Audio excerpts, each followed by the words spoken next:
বন্ধুরা, মাংসের স্বাদকেও হার মানাবে এই স্পেশাল এঁচোড়ের সবজি বা এঁচোড়ের রান্না, বা আপনি গাছ পাঠাও বলতে পারেন। আলু এবং এঁচোড়গুলোকে টুকরো টুকরো করে কেটে একটা প্রেসার কুকারের মধ্যে নিয়ে নিয়েছি।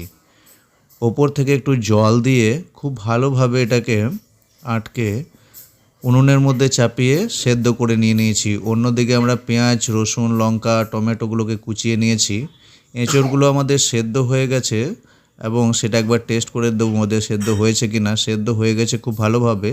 কড়াই চাপিয়ে নিয়েছি, তেল দিয়েছি, ফোড়নের মধ্যে দিয়ে দিয়েছি আমরা শুকনো লঙ্কা, তেজপাতা এবং একটু জিরে ফোড়ন দিয়ে দিয়েছি।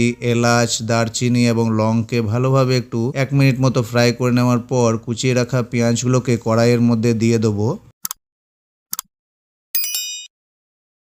এবং ভালোভাবে লাল লাল করে ভেজে নেওয়ার পর ওপর থেকে রসুন এবং আদা কুচি এবং লঙ্কা কুচিকে ওর মধ্যে দিয়ে খুব ভালোভাবে একটু ভেজে নেব। ভেজে নেওয়ার পর আমরা এখানে টমেটোগুলোকে অ্যাড করে একটু নাড়িয়ে চাড়িয়ে নিয়ে একটু জল দিয়ে আবারও নাড়িয়ে চাড়িয়ে দিয়ে একটু হলুদ গুঁড়ো, লঙ্কা গুঁড়ো, জিরে গুঁড়ো, ধনে গুঁড়ো এবং নুনকে একসাথে নিয়ে নেওয়ার পর ভালোভাবে নাড়িয়ে চাড়িয়ে একটু জল দিয়ে নাড়াতে চাড়াতে থাকবো এবং খুব সুন্দরভাবে এটা যখন একটু লাল লাল কালার চলে আসবে তখন আমরা উপর থেকে স্বাদ অ্যাডজাস্ট করার জন্য একটু চিনি দিয়ে দেবো এবং চিনিটাও ভালোভাবে আমরা মাখিয়ে নেব এবং নাড়াতে নাড়াতে একটা পর্যায়ে এসে যাবে যখন তেলগুলো ছেড়ে দেবে মশলা থেকে, তখন আমরা এঁচোড় এবং আলুগুলোকে দিয়ে খুব ভালোভাবে কষাতে থাকবো। ঠিক ততক্ষণ পর্যন্ত কষাবো আমরা এখানে যতক্ষণ পর্যন্ত আমার নিজের মনে না হয় যে হ্যাঁ এঁচোড়টা লেগে লেগে যাচ্ছে নিচে। একটু অল্প জল দিয়ে নেবো।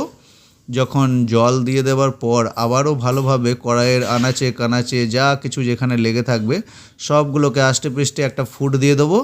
ফুট দিয়ে দেওয়ার পর ওপর থেকে গরম মশলা দেওয়ার পর একটু নাড়াতে চাড়াতে থাকবো আবারও। যখন সমস্ত কিছু নাড়ানো হয়ে যাবে ওপর থেকে একটু ঘি ভালোভাবে দিয়ে নেব।